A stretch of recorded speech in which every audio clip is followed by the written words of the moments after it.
আজি 30 ডিচেম্বৰ 2025 বছৰ শেষ হ'বলৈ হ'ল। এতিয়া আমি কালি আহিলোঁ, আধা ৰাস্তাতে ডিমাপুৰত ৰখি দিলোঁ। ডিমাপুৰত ৰখি পেলাই আমি বিভিন্ন ধৰণৰ বজাৰ চজাৰ কৰিলোঁ, ঘূৰিলোঁ। আজি এতিয়া আকৌ উমৰাংচু বুলি ওলাই আহিছোঁ। উমৰাংচু বুলি ওলাই আহি পেলাই ৰাস্তাত সুধি আহিলোঁ, অলপ ভিতৰৰ ৰাস্তা দি আহি পেলাই ডিফু সোমাইছোঁহি। এতিয়া ডিফু সোমাবলৈ টাউনত সোমাম আৰু ডিফুত সোমাই পেলাই আমি ধুনীয়াকৈ তাৰপৰা আকৌ উমৰাংচু বুলি যাম। উমৰাংচুত গৈ পেলাই ভাল জেগা বুলি কৈছে, তাৰপৰা আকৌ ক'লৈ যাওঁ চাওঁ। তাত উমৰাংচু গৈ পেলাই আকৌ লগ পাই আছোঁ। ধন্যবাদ। মাইনা মোৰ লগত আৰু একেই সম্পত্তি, তাৰ নিজৰ সম্পত্তি চব বস্তু লৈ আহিছে। বাইদেউ ভাগৰি অকণমান শুইছে। মই এবাৰ দেখাই দিওঁ মোক নিজকে, কিনো দেখাম। 3 hours later. আমি বৰ্তমান হাফলং ৱেলকাম টু উমৰাংচু পালোহি। এতিয়া বৰ্তমান 3টা কিমান হৈছে, 3:52 খাইছা। এই ডালমিয়া চিমেণ্ট ফেক্টৰীটো পালোঁ, সেইটো পাৰ হ'লোঁ। এতিয়া অকণমান আগত বজাৰ আছে, সেই বজাৰতে আপোনাৰ নেপকো হেৰিটো আছে, ফেক্টৰীটো আছে। তাৰপিছত তাত আমি যাম। তাৰপৰাই তাত লেক এটা আছে, আইলেণ্ড লেক কি আছে সেইটো আৰু যাম। প্ৰথমতে হোটেল চোটেল ঠিক কৰাই নাই, সেইবিলাক কৰি লওঁ, কাৰণ আমাৰ দেৰি হৈ গ'ল, অলৰেডি 4টা বাজিবই হৈ গ'ল। এতিয়া বৰ্তমান উমৰাংচু পাই, এতিয়া বৰ্তমান নেপকো আছে তাত। সেই নেপকোৰ ভিতৰেদি আমি আহি আছোঁ আইলেণ্ড এটা, যোনটো আইলেণ্ড আমাৰ মাইনাৰ চোৱা ধান্দা, আমাৰো চোৱা ধান্দা।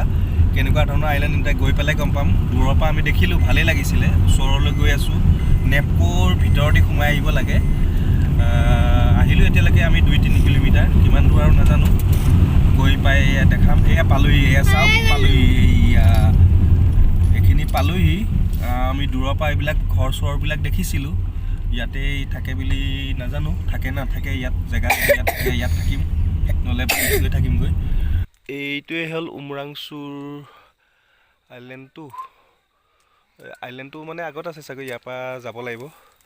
এইপিনে আগলৈ আছে সেইখন নদীখন, মাজতহে ইয়াত দূৰত এইটো দেখাত তেনেকুৱা লাগিছে, আইলেণ্ডলৈ লাগিছে, ধৰিব পৰা নাই। এইটোৱে হ'ব লাগে, এইটোতকৈ এইটোহে হয় লাগিছে, এইটো হয় লাগিছে। এইয়া গছ, এইটো এইখিনিৰ পৰা এইখিনি এনেকৈ, এইখিনিৰ পৰা নাই। অলপ আন্ধাৰ হৈয়ে আহিছে, টাইমটো দেৰি হ'ল কাৰণে। ইয়াতে এখন ডাঙৰ ৰিজৰ্ট আছে। ৰিজৰ্টটো কিন্তু দামটো সুধিলোঁ, 7,500 বুলি কৈছে ৰুম। ল'বলৈ কৈছে, কিন্তু দামটো নাজানে। চাই লওঁ ক'ত থাকোঁ। এইটো ডাঙৰ, বহুত ডাঙৰ ৰিজৰ্ট, গোটেই এৰিয়াটো সিহঁতে লৈছে। সেইবিলাক গাড়ী চাড়ী, মানুহ চানুহ সেইবিলাক ইয়াতে আছে বহুত। সেয়া বোট আছে, সেই বোটেৰে চাগৈ মানুহ লৈ চৈ যায়। সুধি ল'বলৈ কৈছে, সুধি ল'মগৈ। বৰ ধুনীয়া জেগা। আমি দুটাই চালোহি, অলপ পিছত আকৌ লগ পাই আছোঁ। এতিয়া আমি কপিলী হাইড্ৰ' পাৱাৰ মানে নেপকো ভিতৰত আমি আমাৰ চিনাকি এজনৰ লগত পালোঁ কাৰণে তেখেতে সোমাবলৈ দিলে। বৰ ধুনীয়া এইটো IB2। আমি এই আইলেণ্ডটো চাবলৈ গৈছিলোঁ, তাত কিন্তু আমি নাথাকিলোঁ। বৰ ধুনীয়া জেগা। মাইনা হাইদি দিছা। ইয়াত থাকিবলৈ বৰ ধুনীয়া জেগা আছে, কিন্তু আমি ইয়াত থাকিব নোৱাৰোঁ। আমি কাৰণ কমন পিপুল হয়, ইয়াত থকা মানুহ আহি ইয়াত থাকেহি। এইবিলাক গছনি এইবিলাক ধুনীয়া, লাইট লেম্প চেম্প বৰ ধুনীয়াকৈ সজাইছে, চাওক। সেইটো গেষ্ট হাউচটো, তাতে মানুহ আহি থাকিব পাৰে, কিন্তু আমি আজি থাকিব নোৱাৰোঁ ইয়াত। কিহৰ কাৰণে, আমাৰ এনেকৈ ইমান চিনাকি নাই। যোনজন চিনাকি আছে, বেলেগ এজন হোটেল আমাক ঠিক কৰি দিছে, ইয়াৰে নেপকোৰে কাম কৰা মানুহ। কিন্তু ইয়াত থাকি ভাল লাগিছে, ল'ৰা সি অকণমান এনজয় কৰি আছে নিজে আৰু।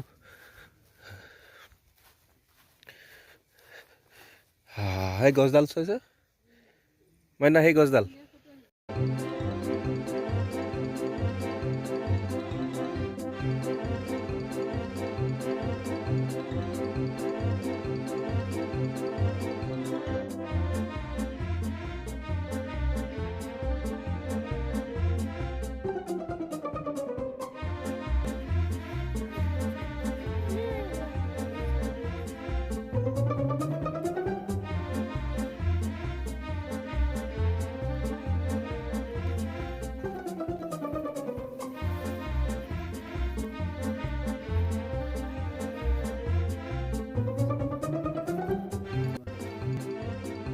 আমি বৰ্তমান এতিয়া উমৰাংচুৰ এখন হোমষ্টেত আছোঁহি। এই হোমষ্টে চিৰিকুট হোমষ্টে। কি কয় হেৰি এগৰাকী মাইকী মানুহক লগ পালোঁ, তেখেতক ৰুমতে ইয়াতে আছোঁহি। ইয়াত কোনো নাই বৰ্তমান, ডাঙৰ ৰুম গোটেই বিশাল। কিন্তু আমি হেৰি কি কয় নেপক'লৈ যেতিয়া গৈছিলোঁ, নেপক'ৰ ভিতৰত আমাৰ কিছুমান ফটো আছে, ফটোবিলাক দিম। সেই ফটোবিলাক যেতিয়া লৈছিলোঁ, সেই ফটোবিলাক লওঁতে তেতিয়াই আমি এজন তাৰে হেৰি ছিকিউৰিটি গাৰ্ড এজন পালোঁ। তেখেতৰ নাম হ'ল কৃষ্ণ বৰা। তেখেতেই আমাক তেখেতৰ এই মাইকী মানুহজনীৰ নম্বৰটো দিলে, কৈছে নেপক'তে কাম কৰে, আপুনি হোমষ্টে ইয়াত থাকিব পাৰিব। তাৰপিছত আমি আৰামত ইয়াত নিজেই হোমষ্টে বনাই খাব পাৰি, কিন্তু আমাৰ দুখীয়া ভাগৰে আছোঁ আৰু বনাবলৈ মন নাই। এইটো কিটচেন, এই কিটচেনটোত নাথাকে। ইয়াতো ৰুম আছে বহুত, কিন্তু আমি ইয়াত আজি নাই। আমি আছোঁ সেই ওপৰৰ সেই ৰুমটোতে ৰাতি কটাম। সেইকাৰণে এতিয়া ঠাণ্ডা বহুত লাগিছে কাৰণে আমি অকণ নিজাববীয়াকৈ জুই অকণ ধৰি ল'লোঁ, মাইনা মই আৰু মিলি পেলাই। ইয়াতে আমি খানা চানা লৈ আনিছোঁ, ইয়াতে নিজেই খাম। খোৱা বোৱা ইয়াতেই ভাল, মানে দামটো 2000 টকা, কিন্তু সেই ছিকিউৰিটি গাৰ্ডজনে কথা পাতি দিয়াৰ কাৰণে আমি 1300 টকাতে ৰুমটো পালোঁ। ভালেই ৰুম, ধুনীয়া ৰুম। সেইটো মানে ইয়াত 2000 টকাৰ তলত নিদিয়ে। তেখেতৰ চিনাকি বুলি কোৱাৰ কাৰণে 1300 টকাতে ৰুমটো পালোঁ। ভালেই লাগিছে। ইয়াত চব গিজাৰ চিজাৰ পৰা আদি কৰি চব বস্তু আছে। সেইপিনে গোটেই তেখেতৰ পুৰণা ঘৰ এইটো, তাতে হোমষ্টে কৰি দিলে কাৰণে আমি ইয়াত থাকিব পাৰিছোঁহি আজি। ইয়াতে আমি এতিয়া খোৱা বোৱা বস্তু লৈ আনিছোঁ। আমি ৰুটি আনিছোঁ, চিলি চিকেন এনেকৈ ধৰণৰ ৰুটি, ঘুগুনি, ভাজি কিবা কিবি আছে আৰু তাকে খাম আৰু সেইকাৰণে আপোনালোকক অকণমান জনাই দিলোঁ। কেতিয়াবা দৰকাৰ হ'লে আমাক জনাব, তেতিয়া আমি এই ফোন নম্বৰটো দিব পাৰিম। ইয়াত আহি মানুহ থাকিব পাৰিব। ভাল লাগে। ৰুমটো আমি পিছত দেখাই দিম আমি কোনটো ৰুমত আছিলোঁ। আছে এইটো বৰ্তমান ভাল ৰুম। ধন্যবাদ।